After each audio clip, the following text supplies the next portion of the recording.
वृंदा मतलब तुलसी और वन मतलब जंगल, और इसी तुलसी के वन को हम निधिवन के नाम से जानते हैं। निधिवन, जहां आज भी लोग ये मानते हैं कि श्री कृष्ण और राधा रानी जी हर रात यहाँ रासलीला करने आते हैं, और जो भी इनकी ये रासलीला देख ले वह मनुष्य जिंदा नहीं बचता। और इसी वजह से निधिवन की शाम की 7 बजे की आरती के बाद इस जंगल में कोई भी नहीं रहता, ना ही इंसान और ना ही जानवर। नमस्कार दोस्तों, मेरा नाम है डॉक्टर अनुज बंसल और अनुज बकेट में आपका स्वागत है। आज इस वीडियो में हम आपको निधिवन के बारे में कुछ ऐसे रहस्य बताएंगे जो कि पूरी दुनिया में बहुत ही ज्यादा प्रसिद्ध है। तो हमारी ये वीडियो अंत तक देखना, और यदि आप नए हैं तो हमारा चैनल जरूर सब्सक्राइब करें। बस दबाइए लाल बटन और उसी के साथ दबाइए घंटे का निशान। नंबर 1, 6500 साल। ये जो बने हैं आप लोग देख रहे हैं, इस वन का सबसे पहला नाम है वृंदावन। तो वृंदा तुलसी को बोलते हैं, वन जंगल को, तो नाम वृंदावन। आज से 6500 वर्ष पहले वृंदावन ऐसा 10 किलोमीटर का बन हुआ था। निधिवन एक तुलसी के पेड़ों का वन है जो कि माना जाता है कि आज से तकरीबन 6500 साल पहले 10 किलोमीटर के डायमीटर में फैला हुआ था,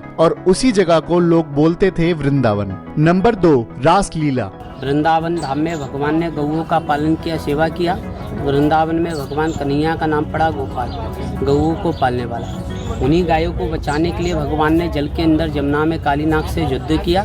वृंदावन में 16,108 रूप लेके तुलसी वन में महारास रचाया, जो भगवान ने गोपियों की कामनाएं इच्छाएं पूरी की। भगवान श्री कृष्ण का जन्म हुआ था मथुरा में, और गोकुल में उनका पालन पोषण हुआ, और वृंदावन वो जगह थी जहाँ पर उन्होंने लीलाएं की थी। और उन्हीं लीलाओं में से एक लीला है जब भगवान श्री कृष्ण ने 16,801 रूप लेकर तुलसी वन में यानी निधिवन में महारास रचाया था और गोपियों की कामनाएं और इच्छाएं पूरी की थी। नंबर 3, संत चैतन्य महाप्रभु जी।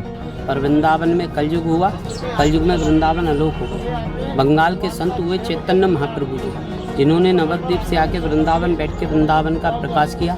वृंदावन इतना प्रकाश हुआ, चारों ओर का जंगल समाप्त होता चला गया, पर ये भगवान का आज से छोटा सा प्राचीन जंगल आज भी रह गया है, जिसको बोलते हैं निधिवन मधुवन। कहते हैं कि कलयुग में निधिवन लुप्त होता जा रहा था, तब संत श्री चैतन्य महाप्रभु जी ने नवद्वीप से आके वृंदावन में तपस्या करी, जिससे उन्होंने तुलसी वन यानी निधिवन को प्रकाश किया। और इसी वजह से यह एक चमत्कार ही है कि आज कलयुग में भी निधिवन का तुलसी वन मौजूद है। नंबर 4, हरिदास। तानसेन के गुरु हुए स्वामी हरिदास, जिन्होंने यहाँ के 12.5 साल भजन साधना तपस्या किया। भगवान के भजन साधना से भगवान प्रसन्न हुए, उनको राधा कृष्ण के इस वन में दर्शन प्राप्त हुए। उन्हीं को भगवान की 2 प्रतिमाएं मिली वन से, जिनके नाम से आज वृंदावन नगर बसा, वृंदावन बिहारी और बांके बिहारी। तानसेन जी के गुरु थे स्वामी हरिदास जी, और स्वामी हरिदास जी ने वृंदावन में आके 12.5 साल कृष्ण जी की तपस्या करी, और अपनी तपस्या के बाद उन्हें भगवान श्री कृष्ण के दर्शन प्राप्त हुए, और उसी वजह से निधिवन में 2 मूर्तियां प्रकट हुई, जिसकी वजह से आज वृंदावन का नाम रखा गया है, जिसमें पहली मूर्ति थी वृंदावन बिहारी और दूसरी थी बाके बिहारी। नंबर 5, तुलसी के पेड़। गोपियों का स्वरूप किया। जब गोपियों ने कहा कि हमको प्रभु वृंदावन वास करना है, तो उन्होंने वृंदावन तुलसी के नाम से इनको वृक्षों का वास दिया कि मैं आऊँगा, मेरे सामने आप गोपी कृष्ण बन के दर्शन प्राप्त करोगे, बाकी के 24 घंटे में आप यहाँ वृक्षों के रूप में वास करोगे। तो आज भी ये वन तुलसी के पेड़ बोले जाते हैं। घरों में श्यामा रामा तुलसी होती है, ऐसे ये वन तुलसी। हमारे घरों में जो हम तुलसी उगाते हैं उनका नाम है श्यामा तुलसी और रामा तुलसी, लेकिन निधिवन में जो तुलसी के पेड़ हैं उन्हें वन तुलसी के नाम से जाना जाता है। और यह माना जाता है कि निधिवन के तुलसी के पेड़ असल में तुलसी नहीं बल्कि कृष्ण जी के समय की वो गोपियां हैं जो कृष्ण जी के साथ हर रात रासलीला करना चाहती थी, और इसी वजह से कृष्ण जी के आशीर्वाद से कान्हा यहाँ हर रात निधिवन में रासलीला करने आते हैं, और दिन में वही गोपियां यहाँ के तुलसी के पेड़ बन जाती हैं। नंबर 6, सूखे पेड़। हर पेड़ों की खासियतें ऊपर से आपको हरे भरे मिलेंगे, जड़ से नीचे टेढ़े मेढ़े सूखे झुके हुए मिलेंगे। सूखे क्यों हैं?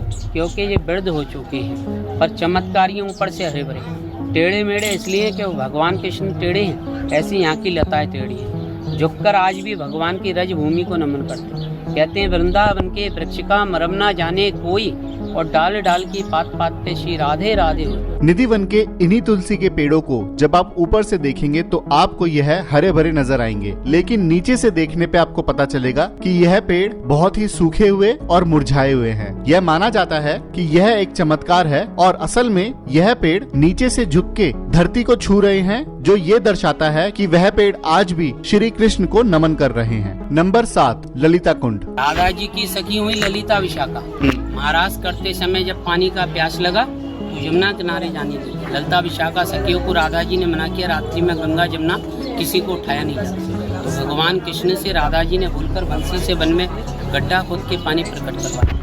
सखियों की प्यास बुझाई, इसको नाम पड़ गया ललिता कुंड। माना जाता है कि एक बार आधी रात को राधा जी की सहेलियों को प्यास लगी और वह यमुना नदी में पानी पीने चल दी। तब राधा जी ने उन्हें रोक के कहा कि रात को किसी नदी को जगाया नहीं जाता, और इसी वजह से कृष्ण जी ने जमीन से पानी निकाला और राधा जी की सहेलियों की प्यास बुझाई, और उसी जगह को आज हम निधिवन में ललिता कुंड के नाम से जानते हैं। नंबर 8।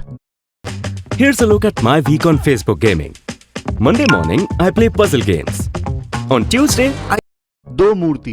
भगवान के दर्शन प्राप्त किए तो उनको यहाँ पहली प्रतिमा बलराम जी की मिली, जो वन से प्रकट हुई, उनको बोला गया वृंदावन में। दूसरी भगवान कृष्ण की मूर्ति थी, उनका नाम था कुंज बिहारी। कलकत्ते के सेठ हुए हरगुलाल जी, अपार धन पैसा था, वृंदावन दर्शन करने आए, भगवान की कृपा हुई, संतान की प्राप्ति हुई तो 1 किलोमीटर आगे मंदिर बनाया, कृष्ण की मूर्ति वहाँ विराजमान हुई। उधर बोला गया बांके बिहारी, वन में बोलते थे कुंज बिहारी। बोलो कुंज बिहारी लाल की जय। स्वामी हरिदास जी की तपस्या से जो दो मूर्ति निधिवन में प्रकट हुई थी, उनका नाम था वृंदावन बिहारी और कुंज बिहारी। वृंदावन बिहारी मूर्ति थी कृष्ण जी के बड़े भाई बलराम जी की, जिसके दर्शन आप आज भी निधिवन में कर सकते हैं। और जो दूसरी मूर्ति थी कुंज बिहारी, वह निधिवन से 2 किलोमीटर दूर स्थापित कर दी गई और जिसे हम आज बांके बिहारी मंदिर के नाम से जानते हैं। नंबर 9, श्रृंगार महल। ये राधा जी का श्रृंगार घर बोलते रंग महल। रात्रि में जाने से पहले यहाँ का बेड लगा हुआ है, उस बेड को सजाया जाता है।